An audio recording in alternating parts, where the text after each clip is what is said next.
Acknowledge it. Hey, Thomas Cox here, your host for IMCnow. This is our March 2023 training and social event. Our topic today is marketing your professional services. And before I introduce our speaker, I'd like to give the podium, well, metaphorically, to Chuck Roxon, our chapter president, for a few words. Hey, Chuck. Thanks. I just want to welcome everybody to our event today.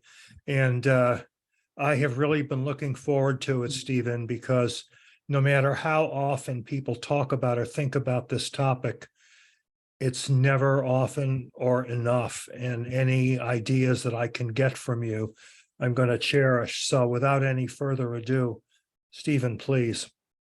Outstanding. Thank you, Chuck. And I'll give you a brief preview. I invited Stephen to be our speaker for two reasons. One is I know personally he's extremely passionate about the topic of marketing. And second, he's a client of mine. And when I was telling him about our events and so on, he's like, he lit up. And I know that he's been actively looking for speaking opportunities. He's spoken many times on the topic of marketing, and he's been doing marketing professional services for quite some time. So probably should let you, Stephen, I'll make you co-host just in case you need any of the extra co-host powers to share your screen and begin your presentation. Right. And by the way, you should everyone know we're going to be doing it a little differently. I'm not just going to abandon Stephen to the stage. I'm going to be on stage with him, and we're going to banter a bit. Sort of an Abbott and Costello. I'm not sure which one of us is which on that one. I think I'm the straight man. But Stephen and I will be both chatting here.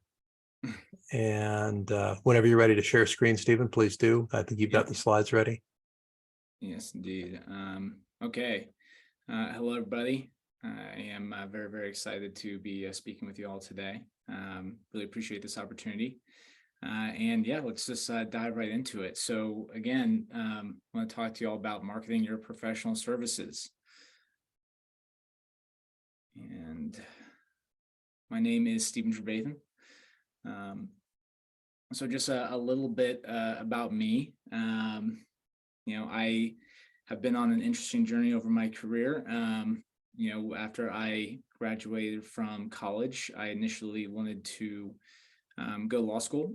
Took the LSAT, got into law school, and had wanted to actually get a little bit of job experience in between starting and graduating from college.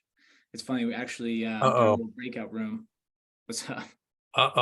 You went and got some experience. Oh yeah, Sucked into marketing. Oh yeah, exactly. It was one of those things. My major in college was finance, which I don't touch at all.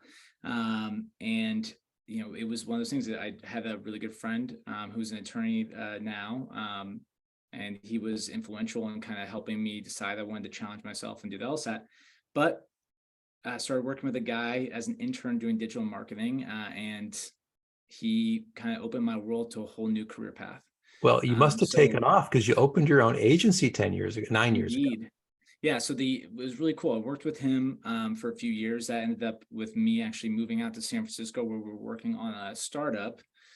That was a great experience. Went pretty much broke out there, actually. Got married out there, went broke. I learned a ton, launched my own digital marketing agency. 2018, I actually, through a person that she's still one of my very good friends. She's actually helping me do a full rebrand for the law firm I'm working at now. I helped her launch her own digital marketing agency in 2018. Wow. So for most of my career, early, I was, either just working for myself or working with friends on smaller projects. But, that's where a lot of that professional services experience came from initially, because I was securing my own clients, overseeing. You were marketing your professional services. Exactly. Indeed. Yeah. It was all happening. If it wasn't for me, it wasn't happening. And then decided I wanted some more experience seeing how a larger agency was run. So I joined a more prominent agency in Florida in 2019, was promoted to their senior marketing strategist in 2020. During that time, that's when I actually met the partners at this law firm, who made me a very, very good offer I just could not refuse in 2021. And it was perfect timing because I was actually very interested in pivoting in my career. One thing that Right. I felt was challenging was splitting my time across so many different clients. I wanted Sure. to have an opportunity to own one brand and really go deep in Right. solving those marketing problems. So I joined the firm in 2021, and here I am today. Love it. Thank you Um, for that. of course. So I figured a fun way to start out this presentation. I wanted to ask everybody if they could take a couple minutes to just write down. I think, Thomas, we talked about just having people maybe write this in chat. Yeah, just in the chat. I'll write the prompted chat so that your chat like blinks at you and you'll see where it Yeah. is. So I really just want you to just take a few minutes to just write down what marketing means to you. And really, I'm not looking for you to come up with a definition here. You know, if you're to do a Google search on, I would like you to actually, given your experience with it, what does it mean to you? And these can be words of emotion, short phrases. 4-letter words are not forbidden, although I won't read them out loud. But I want it to be, a genuine, yeah. kind of expression of what it means to you. Oh, Sophie's all over it. There's Chuck. Okay. We got our answers flowing in already. Oh, Sarah's got hers. I should probably put mine in.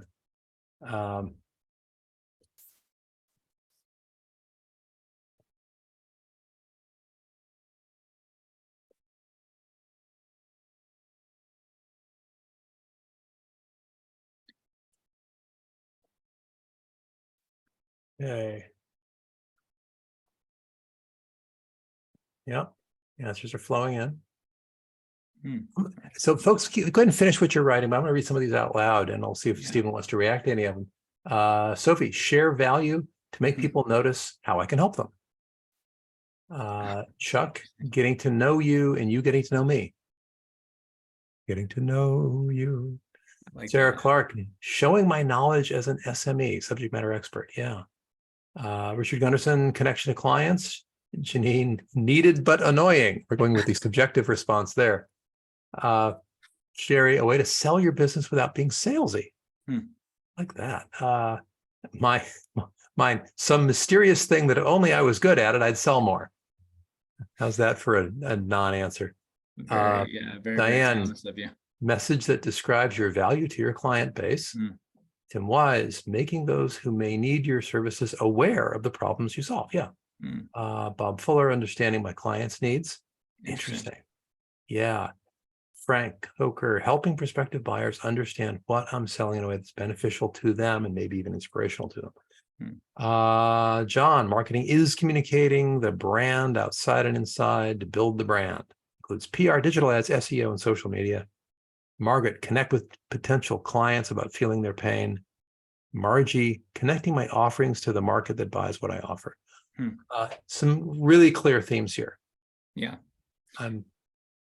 There is some interesting, well, actually, one specific thing, only because it's not really something I'm hitting on much in the rest of the presentation, but an element that I thought was cool was seeing and that John had mentioned, marketing outside and inside. Yes. I think is cool, because that is very true, especially given, if you grow and you have a team of people working underneath you, effective marketing can be, marketing to the people that work with you, so we know what we do. Honestly, sometimes I need it for me. Yeah, very true. To maintain my focus. Yeah. I like what I'm seeing. I mean, again, I was curious if I was going to see, just some straight up very negative expressions. Only two of us, I think, shaded in that direction. Yeah. Well, I mean, especially because, in my experience, it's been, marketing is challenging. A lot of marketing doesn't work. Most marketing that you come across in your experience as you go through this world is going to be bad.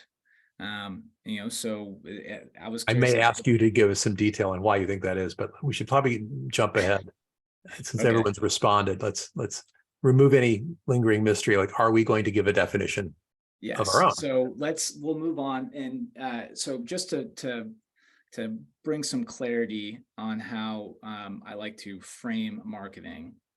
So marketing is, the all one-to-many communications that will make you visible, create expectations, or make promises. So again, this is actually something that just based off the responses has been internalized by a lot of people here. That Yeah. idea of establishing, with your target audience, Right. what problems you solve, what you could do for them.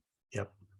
And then here's something also where I saw, I believe, in some of your responses Yeah, hitting on Frank's, this. and I think hinted at this. Yes, and this is very, very important. But going beyond just showcasing what you can do, it's who you are.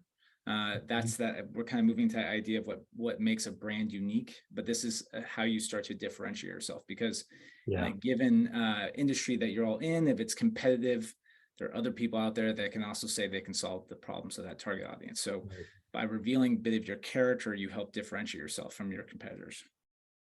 And finally, also preparing you or others for that future one-to-one sales conversation. So again, what I'm saying here is that element of, marketing. As you develop your marketing strategy, it should be connected with the idea of how you're going to convert people that are interested in your services. So if that is a disconnect, that's a serious problem, and you're doing yourself a disservice right from the get-go. Yeah, I think it's interesting that the answers we got from the audience pretty much are in the same exact ballpark as what we're seeing here on screen, which is reassuring. We're not going to have to ask them to rewire their brains too much. Well, it's a well-educated audience. So they really are. All right. So now, I want to go in and start talking about some elements that I think now we have a baseline for marketing. I want to talk about some elements that make marketing memorable and impactful.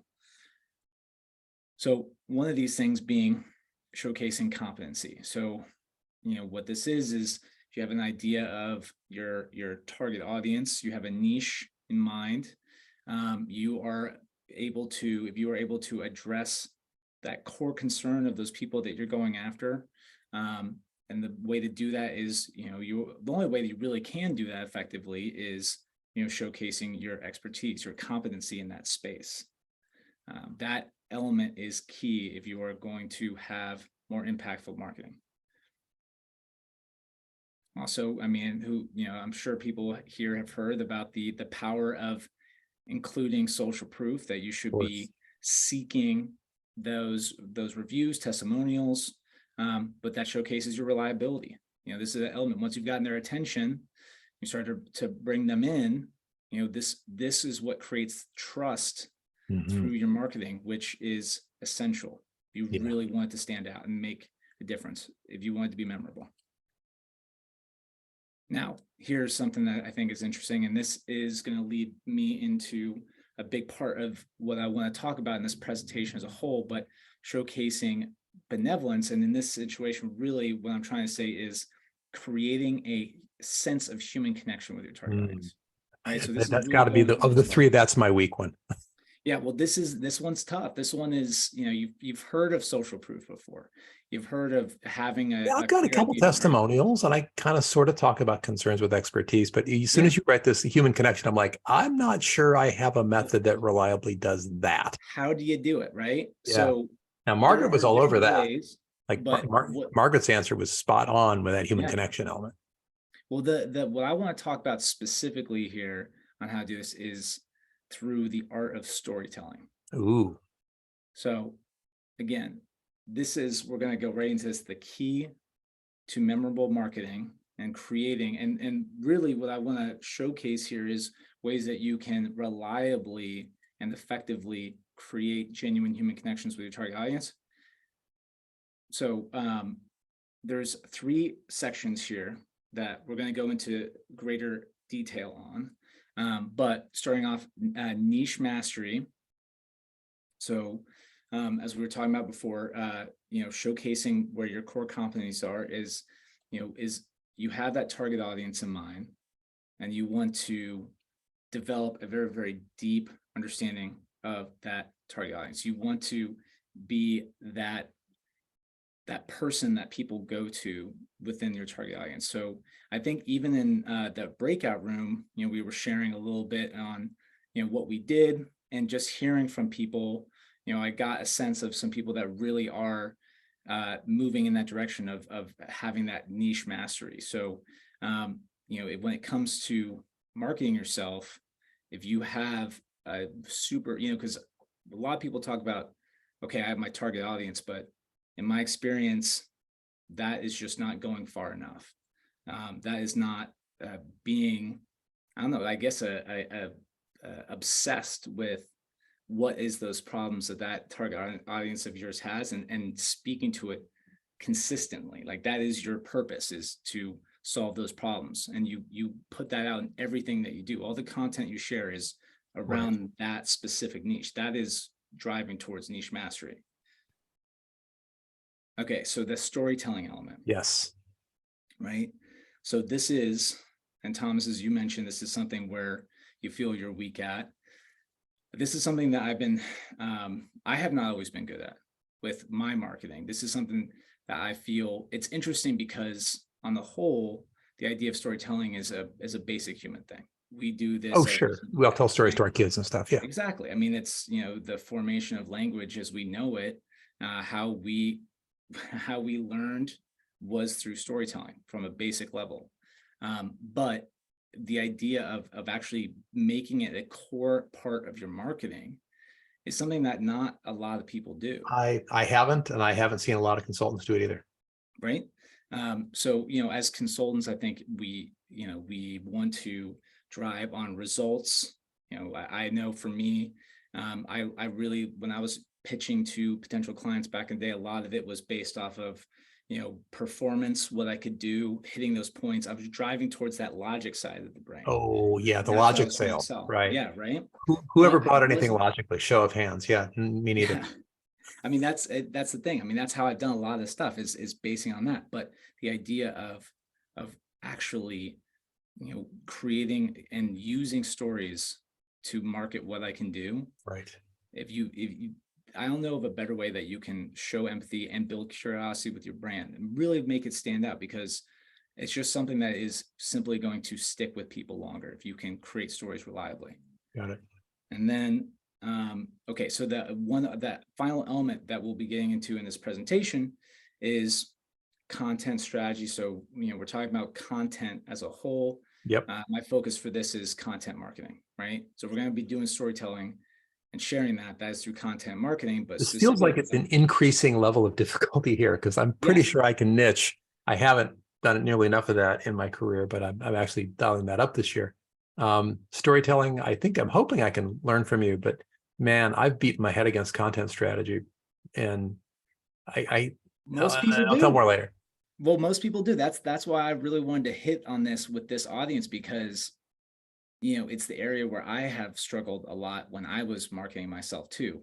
And where I really want to focus on this is talking about a way to establish a sustainable content creation routine. And that's the big thing here. So, because I could talk about different platforms that you could do and different tools that you can use, but you can find all that stuff pretty easily through Google searches. Really, all right, I'm ready. You sold me. I'm ready.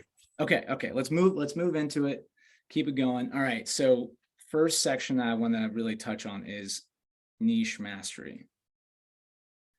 All right. So I just wanted to hit on a few points on how, actually taking the time to go beyond what you might even feel where you're at. You might feel that you have a niche, but I really want to challenge you after going through this presentation to really think, could I go deeper? Because that is really an area where I see a lot of professional service providers where they can elevate themselves and their marketing by going a more granular with who they're speaking to. Gotcha. So one of the first things, thought leadership, right? So the further down you go, the more concise you are, or the more consistent you are at just touching on the same type of subject, right? It's actually one of the more efficient ways to establish yourself as a thought leader. So, where I see a lot of people go with this approach in terms of trying to establish themselves as a thought leader is they're chasing topical subjects. right? Oh, And with it's their content, they're like chasing the yes. headline of the day. Yeah, that so kind of they're, thing. hey, you're seeing a spot where like, all right, I've moved in this spot, but I don't have the visibility I want. Through marketing, I want to gain more visibility. I want to establish myself as a thought leader that I can help. So I want to start talking about, well, what are people searching for? What are things that are coming up? I want to start throwing in my 2 cents on those subjects. But it's a hard thing to stay up on. You can burn yourself out on that. Yeah, I would burn out if I tried that. And of Right? course, So, that doesn't speak to your niche. You're like chasing headlines rather than really staying in whatever the thing is that you truly are best at. yeah, my recommendation instead is to drill down on one subject and just own that subject. And we're going to have an example on the next slide. Yes, we are. All right. So again, also by doing that, the deeper you go and the more your expertise that you've showcased, if you become that go-to person in that small niche, you also effectively allow yourself to, you can charge more for your services because you have gained that visibility. You have more efficiently climbed that thought leadership ladder. Now you can actually charge more for your services. Fairly simple point. All right. So does anyone, CLV. yes, I was gonna ask, does anyone know what I mean by CLV? I'm guessing it's not constant linear velocity. That is not it. But what it is client lifetime value. You might have heard of customer lifetime value, but for our purposes, we're going to say client lifetime value. So again, in order to effectively do this, now I'm not, I'm talking about, we're not talking about just niche data, we're talking about niche mastery. So in order to be accomplishing that mastery, you have actually had to walk the walk. So you have developed a deep set of skills and understanding of these problems and how to solve these problems within that niche. So there's been a dog groomer clients, and a groomer who specializes in Pomeranians. yes. Yeah, if you're the Pomeranian groomer and you're known for that, I mean, if I have All the any top issue, competitors are going to come flocking to you at dog show time because they're not going to trust their Pomeranian with just any old groomer. That's right. Who may not understand the subtleties. That's it. I mean, I made that up, produce obviously. those results. You produce you produce better results more frequently. You are ahead of the curve when it comes to anything Pomeranians. You are going to more effectively keep I should your probably have thought of a clients. better example before I threw that out. Wow. Well, I mean, I like it. I like it. I mean, I can roll with the Pomeranians all day. All right. But and then obviously, once you've got yourself branded really clearly, everyone knows what you do and they know not only whether they need you, but whether to mention you to their buddy. Exactly. Easy referrals, right? So honestly, if you've been, I mean, again, groups like this, any type of networking group, that's part of that benefit when you're spending time as a group is having a better understanding of who does what. When we have a closed system like that, well, I guess if I'm talking more about some of my networking groups I'm in where they're more of a closed system where there's one person that owns a certain space within that networking group, it makes it easier to refer. Right. It is essentially that, if you are that person in that space, you are an easy referral. So let's look at an example of a niching master. And I'll interject, by the way, Mark Stiving is our guest speaker next month. And he will talk on pricing your professional services. Yeah, I thought that was really cool. I mean, just the fact that lined up like that, I thought was interesting because this guy is one of the best examples he is the best example, clear-cut example I could find for my understanding of like what it means to be a niche master. I mean, this guy on his LinkedIn, he's AKA the chief pricing educator. I never even come across something like that before. And he literally says on his homepage that he doesn't do consulting. He educates people. He educates. And well, you're going to page forward here in a sec. Mm-hmm. But it's such a clear brand identity. Like I feel comfortable referring out. I never worked with him. Yeah. But he just seems so clearly tuned in. Yep. He's written like 3 books on the subject. He's got like 400 podcast episodes. Mm-hmm. He speaks frequently on it. I mean, same thing. If I was at a firm or agency that had a pricing strategy issue, I would be pointing to this guy all day. Easy. Yeah. I would want to get in touch with him. I mean, all of his content is solely focused on pricing. Actually, because we looked at this, but I mean, he is, and even going back to one of the previous examples I was talking about, where people tend to want to talk about topical things. Well, that's once you get deep into it, there's plenty of stuff coming out on pricing all the time. Yeah, So, and for he's instance, always on it. Stiving did an article like yesterday on how Starlink changed its pricing. Mhm. And I don't know if anybody cares about Starlink, but I think Chuck or Richard or Bob or anybody could say, well, I work with CEOs. When pricing comes up, it's a big bloody deal. Yeah. It makes a huge impact on margins. It makes a huge impact on strategy. It's kind of a scary topic because you get pricing wrong, you can really take it in the shorts. I So was going to having say, someone yeah, I mean, like this, anyway, I'm slowing us down. I apologize. no, it's okay. I mean, this is the point here. I want to kind of be able to express how interesting this stuff is. Yeah. The idea of getting deep into it. But again, as you said, he analyzes in depth. He's on top of it. He is there. And from a searchability perspective, as someone that's done search engine optimization for a long time, that's huge for his continuous and long-term visibility within that space. Right. So again, I just want to put in here, I mean, this guy just is a maniac when it comes to pricing. He just loves talking about it. It's his purpose is pricing. So he is genuine when he's talking about it, which means that he's able to make a subject that might not be that engaging, more engaging. And that's another point I didn't actually touch on before, but your ability to get deep into that, you can literally turn subjects that might not be that, they might be, people might think they're boring, but you can inject that enthusiasm and create that interest based off of mastery in that space. Okay, so moving on, I want to talk about how we can differentiate the brand with standout messaging, and the secret here is storytelling. All right, so again,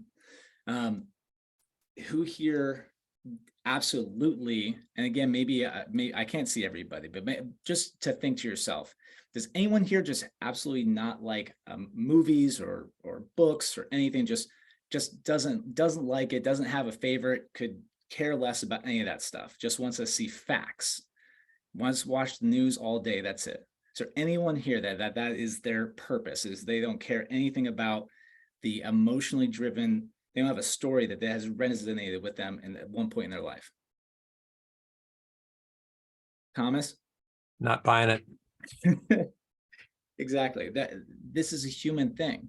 This is why this is so important. This is why this is such a cool component to work into your marketing strategy, because you're leveraging emotions, and that is, instead of trying to speak to the logical side, speaking to the emotional side and creating connection to that is more likely to actually drive action. Right. So again, you are creating a way to engage with your clients, and a one good story that showcases your expertise to your target audience can engage them, can build trust, and start to form that basis of loyalty to your brand, who you are. And just simply put, you can look up studies on this, but a story, that structure, when delivered, is just easier to remember than other forms of messaging that are essentially saying the same type of thing. If you're trying to deliver, hey, we are experts in this area, we can help you here, here's what past clients say, weaving all of that into a story, it resonates, it sticks with people longer. Got it. So again, I think this is kind of actually a little interesting point, but from Brene Brown, that element of vulnerability. Yeah, self-disclosure. Yeah, honesty, right? candor. Yeah. Because when I say storytelling, especially for people that are selling professional services like we all are here, that is a key element. It's not only doing storytelling, but sharing a little bit of you and your experiences, being vulnerable. That's an important element. Yeah. And so this person here, by the way, this is Tara McMullen. So she is a consultant who's really made a name for herself. And honestly, for me, she's a standout as a real life example on how you can leverage storytelling to build your brand and build your audience. And she has a really engaged community. And so, yeah, I would recommend anyone here to check her out. She has a podcast called the What Works Podcast.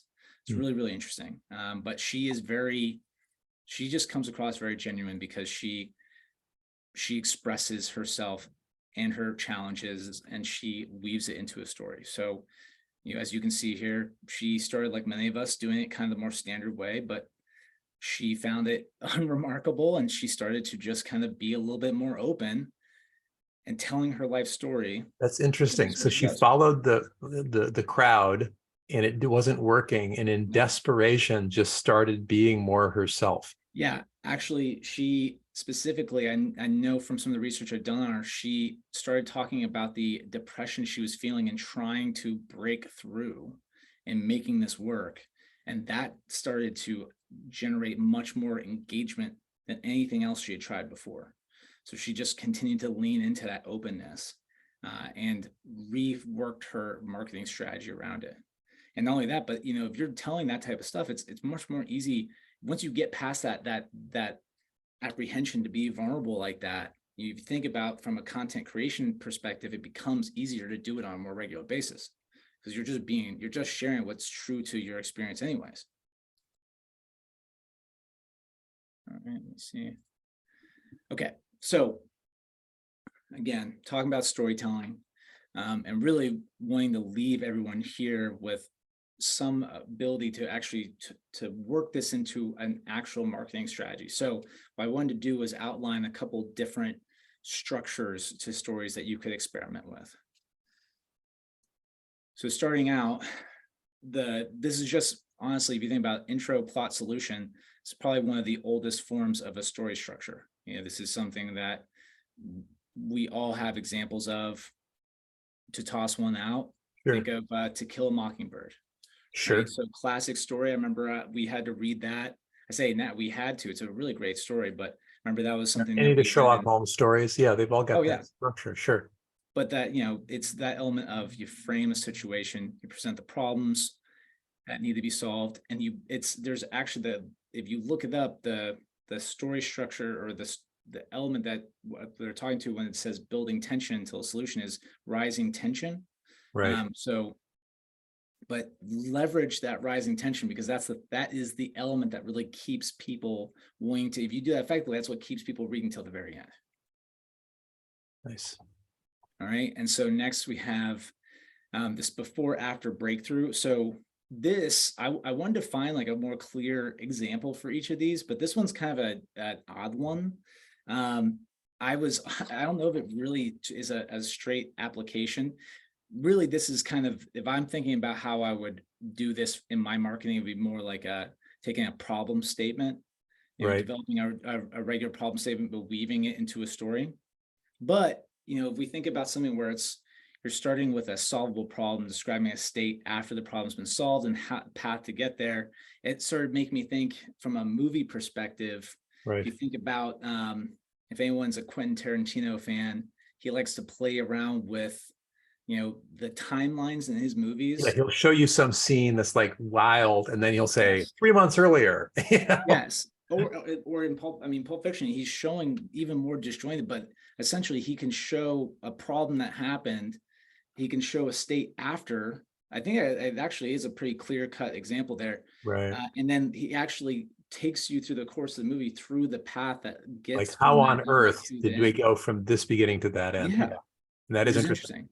But Gotcha. I figured for the purposes of, okay, well, how can I use that? Really, if you think about outlining a problem statement and then forming a story there, that's what you get there. So, Got it. All right. So this next one, the intro to breaking point to happy ending. You have characters. You want to describe a difficult situation that they're already dealing with, and you want to build that emotional tension until that breaking point. And then you're ending that with a happy ending. And let me see, what did I write down? I wrote down an actual example for that one too. Okay, so this one, for these, I actually was thinking like a lot of like romance movies kind of have this type of to it, right? Where you have like Jerry Maguire, you have characters, you have them in a difficult situation. Jerry goes through a difficult situation in the beginning, and it ramps up the emotional tension he's building Right. throughout. Right. Till it gets to a breaking point, and he has in that in the third act, he has that breakthrough that gets him back. But he goes through an initial period of issues. Oh, and it yeah. ramps up Problem even piled more, on problem. Yeah. right?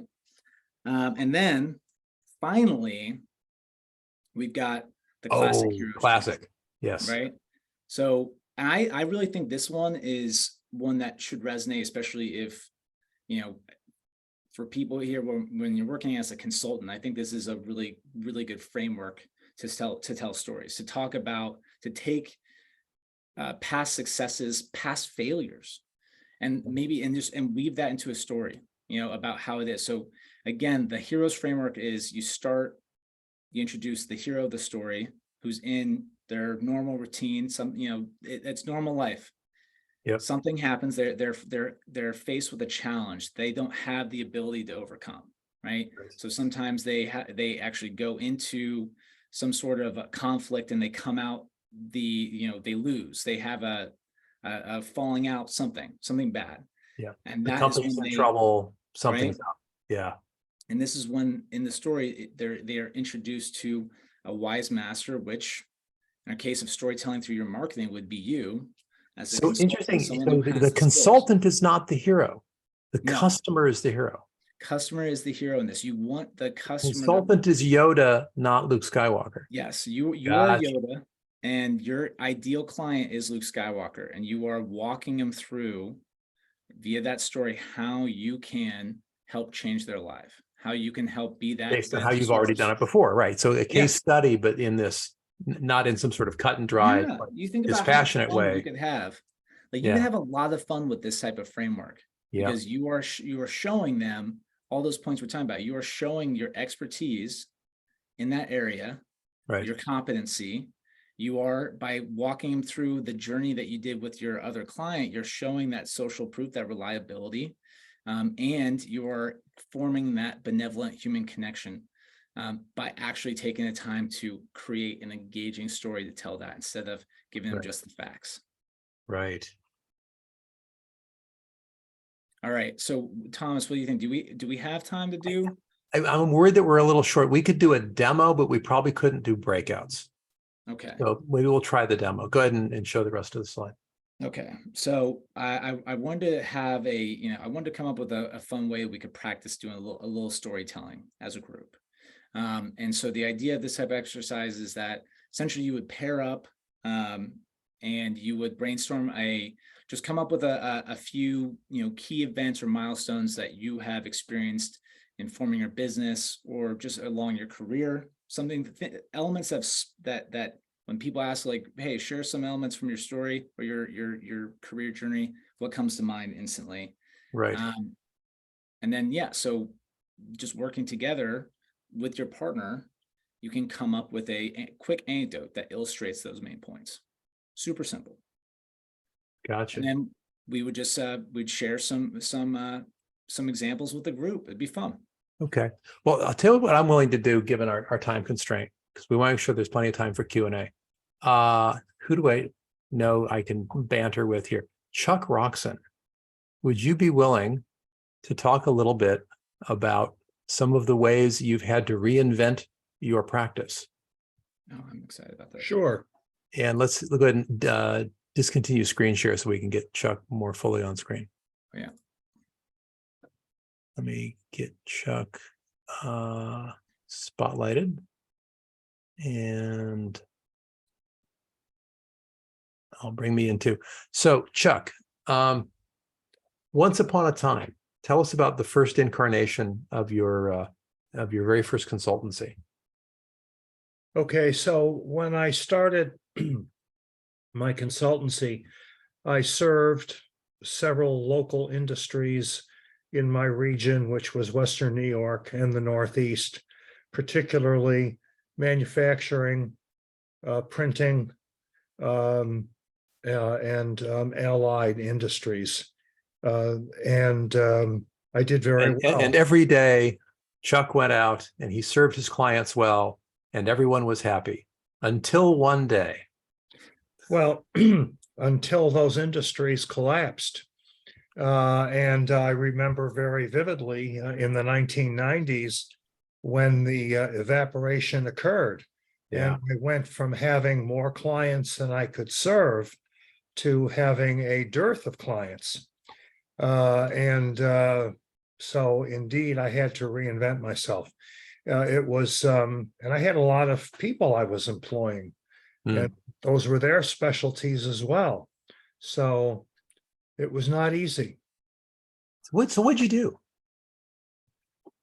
Well, The short version, I'm sorry to keep you. that's quite all right. The short version is I stayed up all night thinking. And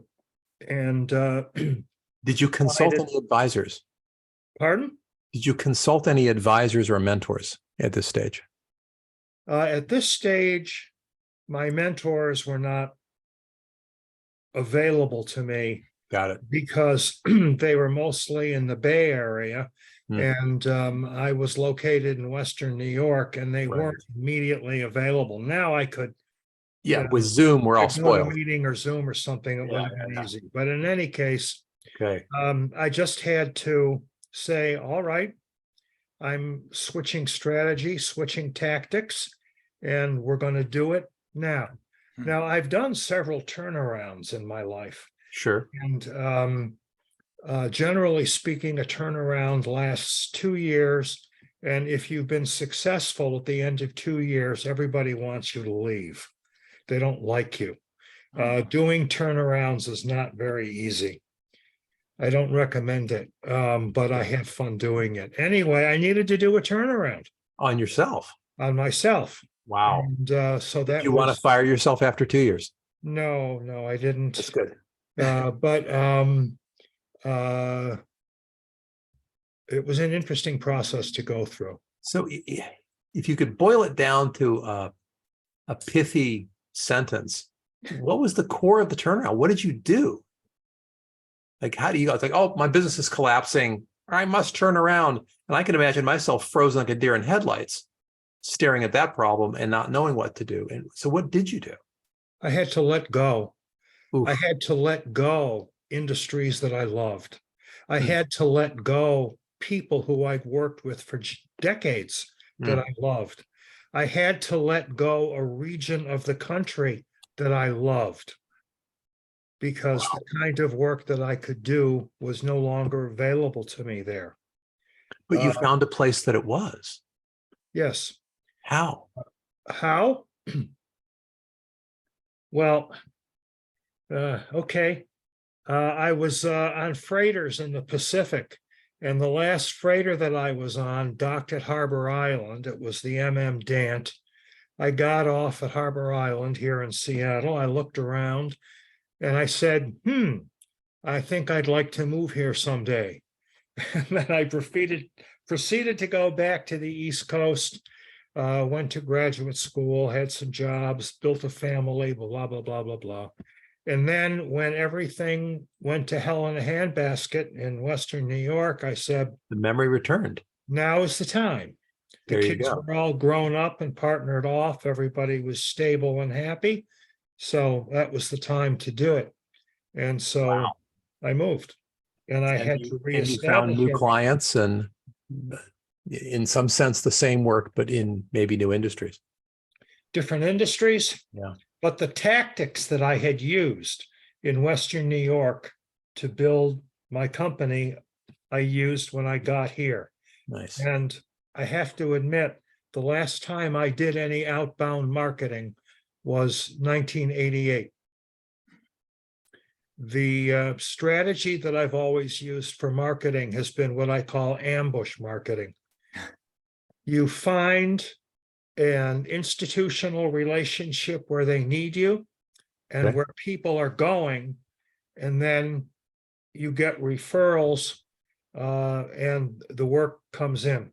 So you're making yourself invaluable to some lawyer. Yeah. All the lawyer's clients bump into you. You mentioned Yoda earlier. It was really funny because in the startup community here in Seattle, for about a decade, my nickname was Yoda. People would say, Well, let's see, you're not investment worthy and nobody seems to be able to work with you. Go see Yoda. His name is Chuck Roxon. And because of my experience being raised in a family business and consulting to a lot of small companies, I know how to do it. When Right. somebody comes to me and says, well, I've started this business, but nobody will fund me. And after listening to them for 10 minutes, I can say, well, I know why, and here's why, blah, blah, blah. So Gotcha. here I am 20 years later, and I've still got plenty of clients. So we'll end the demo here. Thank you, Chuck, very much. I appreciate it. My Chuck, I pleasure. really appreciate Yeah. that. That's a story.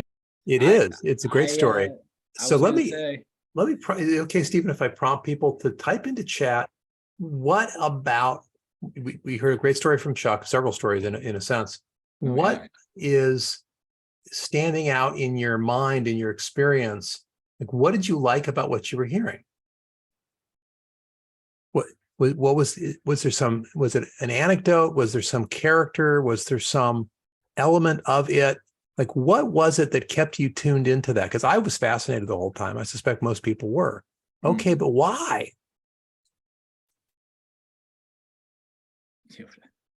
Yeah, candor.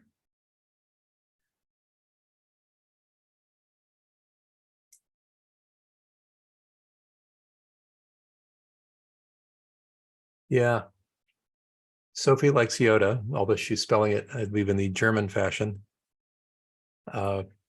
which is legit. Candor. Richard Gunderson likes the candor of it. It's not like I'm awesome, look at me. It was like I really struggled, candor, vulnerability. Yeah. Diane Gibson really liked the perseverance aspect.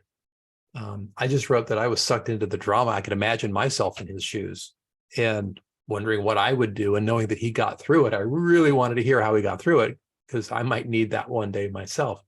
Tim, genuine problem, really felt the emotion of the challenge. Barbara G felt he was genuine. And Barbara, if you don't mind unmuting yourself, and maybe hopping on stage, and if your camera's working, or if you feel like turning your camera on, you don't have to, but I'd love it if you would. Camera's off, but I will talk. Great. I felt that it was heartfelt. It was real. He wasn't selling me anything. He wasn't persuading me of anything. He was just telling me his story in a very real, very natural way, with no ulterior motive. Yeah. There was no sense that there was an agenda here, and he was getting ready to hit me with, do you want that with leather or fabric seats? Kind of sales clothes. If I was sat on an airplane and he was my talky neighbor, I would enjoy listening. Yeah, I got that sense too. Just candid, genuine. I felt the same way, Barbara. And then Sophie had something that's really piqued my interest now. Reticular activating system. And Sarah wrote in a direct message to me, I hope it's okay, Sarah, if I share this. You wrote vulnerability and overcoming, and Margaret wrote courage and overcoming adversity. So my sense is that we like that story arc a lot. Sophie, I know what the reticular activating system is, or at least I think I do, but I might be in a minority. Tell us what you're thinking when you say that, and how it applies. Yeah, so the reason why the Yoda story stuck out with me is because I'm into martial arts. So it just immediately triggers my attention. And I think that's where, you never know exactly what it is, but when you're talking about stories, then there's more opportunity for the person listening to relate to something that is relevant to their life. And the phrase reticular activating system, for those of us who don't know neurobiology all that well, what is the RAS? Yeah, so it's just the thing that we recognize that triggers our attention is how I have been explained, just in plain words, what it is. And if okay, if I tag onto that if you walk down the street, you might not notice any particular cars, but if you just bought a white Jeep the day before, you will suddenly notice all the white Jeeps on the road. And it's like there's suddenly more of them, like some ship unloaded 1,000 extra white Jeeps overnight or something. And it's not that there's more of them, it's just that you're tuning them in instead of tuning them out. And so the RAS, the reticular activating system, is what lets us pay attention to things and allow them to raise above the level of consciousness instead of below. And Sophie, as a martial artist, the Yoda reference pulled you in, is what I'm hearing. Right. What art do you practice? That's American Kenpo karate, and that's how I ended up in the U.S. because I met. Right. my I remember husband the through that. Kenpo karate story that blessed us with your presence. Yes, thank you for your kind That's words. sweet. I love it. And I see we're down to just like 8 minutes. I'm going to ask if folks have questions. I will turn off the spotlighting effect here so that we're all in more of a what do you call it? The Brady Bunch view. Sophie has a question. Yeah, so I have a question for you, Stephen, because I was fascinated by that part of your presentation where you were talking about you only want to really own in on one message rather than having too many. And I find it, a little challenging because there's part of me that always want to innovate, think of new things to add to my business portfolio. And so I'm hearing that the challenge is really, and that's what I'm experiencing too, bridging the gap. And how should I just stick with what I do well and make money on and just have other channels for the innovation and the creativity outlet? Or what's your thought on that? So my thought would actually be to channel that energy of wanting to innovate by so when I say niching down in one area, the further you go into a space, so going back and looking at Mark, for instance, the man has just to me, if you look at what he's put out there, it's endless in terms of the variety within the pricing space. He owns that pricing space. I mean, there's always new stuff coming out that he can talk about. Over 400 podcast episodes, and they're apparently, well, anyway, there's a lot there. Stephen, I derailed you slightly. I stopped the screen share, but I'm going to pull back up the next slide. Yes, please. You promised us a content creation routine, and I'm feeling the need. So, yeah. I especially off of that. I know we're short on time. But this is definitely time something for this, that I wanted to just quickly go over. But I hope to some level I also answered. Was it Sherry? Sherry's question? Because I thought that was a good one. Oh, Sophie, sorry. So Sophie, I hope that in some way, if you it's not an element of, I don't want you to think of it element as like I have to talk about the same thing. It's more, you are a master in the space. And the deeper you go, the more that opens up in terms of what the potential is. There's so many different things that you could be talking about and exploring and doing, and bringing people that you've worked with within other spaces and collaborating, but from within that space that you are a master of. So that would be my recommendation along that line, and that's where I'm coming from. You don't have to do it, but that is my recommendation. Okay, so really quickly, Thomas, if you want to just open this whole thing up. Sure. So in my experience, this is working for myself. This is working with clients across a range of industries. The most common issue that I see is trying to be a little too ambitious with your content marketing strategy to start, burning yourself out, or, as we all are running our own businesses, deprioritizing it. And again, on the flip side of that, the most common thing I've seen as the success driver, whether you do storytelling or not, one of the most common drivers in success, the commonality is consistency when it comes to content marketing. So it is establishing a routine. And this is why I actually wanted to say the literal word of establishing a sustainable content creation routine. That is the big thing I wanted to leave this group with. If you're looking at, okay, takeaways from this storytelling and actually building a routine around creating content and starting off thinking more simply than thinking, okay, I need to do all these different things. If you have a form of content that you feel inclined or it's easier for you to create, focusing on that and establishing, even if it's like maybe once a month to start, just something that feels manageable that you can stick to.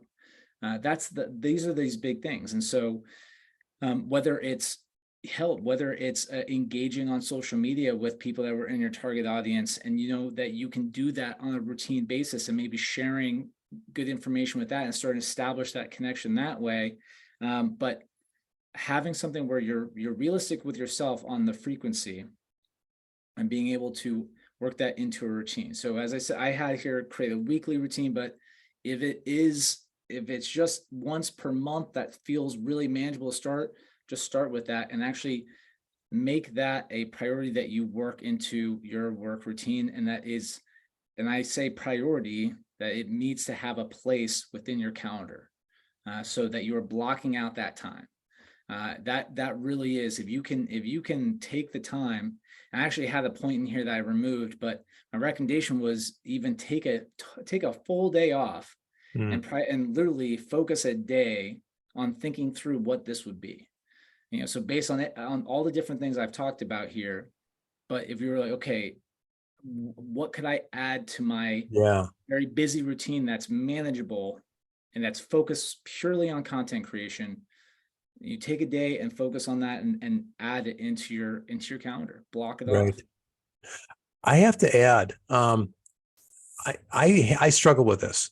And way back when I first started my newsletter, I knew I wanted a newsletter. I knew it was important for visibility and whatnot, but I could not make myself create content on a schedule. I was struggled. And, my monthly newsletter was like every 2 or 3 months. I looked like a clown, frankly. And it wasn't that I had nothing to say, but I couldn't seem to say it on demand.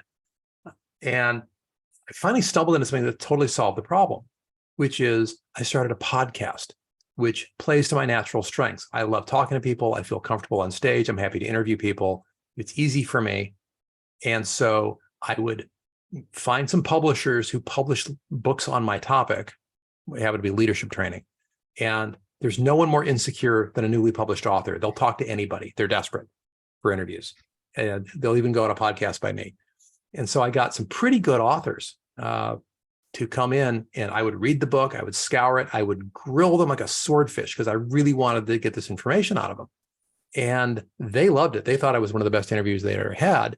And it made some pretty compelling audio. And I could just write a summary of, hey, I just interviewed so-and-so, and here's the main points he made. Click here to listen to the podcast. And there was my posting. That was my newsletter.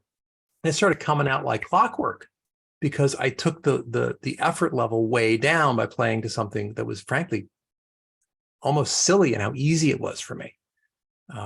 And that just made all the difference for me. I love that as an actual real world example that goes along with this, because I do think that's the other thing. Again, something I've been guilty of many times before is wanting to, thinking too macro, wanting to go, okay, well, we could cover all these things. Oh, there's so much you could do. Blog content, which is what's overwhelming. Yes, so you've got some guidance on this, and let's wrap up here with this, and then we'll stop the recording and go into the private Q&A session for the next half hour. So go ahead and wrap up.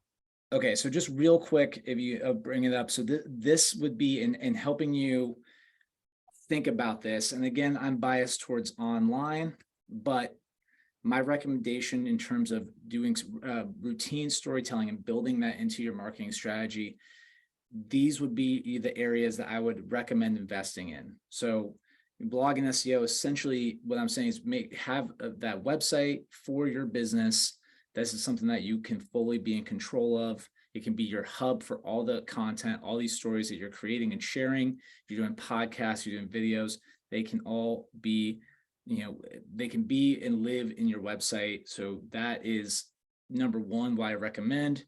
Then experiment with social media, but pick one platform and go deep on that platform. For most of us, it'd probably be LinkedIn, but Don't try to cover too many places. Don't try to be in too many places at once. It's about, again, sustainability.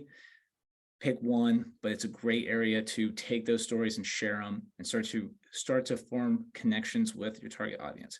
And finally, email marketing, as Thomas was mentioning before, that is valuable. Having newsletter, if you are consistent, this doesn't need to be, if we're tearing this out, again, it would be blog and SEO first, social media, and then email marketing. As you're starting to build a community, if you have that newsletter sign up, you can even start with just a sign up. You start building that list, that becomes invaluable over time if you stay consistent. And the deeper, going to Sophie, what I was talking about, the deeper you go within a niche, the more intriguing what you're talking about gets, the better your stories will get. You know, people start to expect, they want more. I mean, I'm thinking back to what Chuck was talking about, and I wrote down, I would love to hear more about, I would love to hear him talk about turnarounds. He could own that space. That sounds really fascinating to me. Or ambush marketing. I would really be interested in knowing more about that. But that would have to come for another time, because Yes. I've run us 2 minutes late. I apologize, Okay. folks. Thank Well, I you, apologize Stephen, too. very much. Very much appreciate thank you, having you here. And I will say thank you all. Quick round of visual applause if you would like to clap hands. Yes, in my official capacity of a chapter chair, I want to thank everybody for coming, and I want to thank Stephen very much for stimulating a wonderful discussion, and Thomas for helping to co-facilitate this. It's really been very, very useful. Thank you. Wonderful. And again, reminder, in 1 month, we'll be back with Mark Stiving to talk about pricing your professional services. And with that, we are done recording. Thank you so much.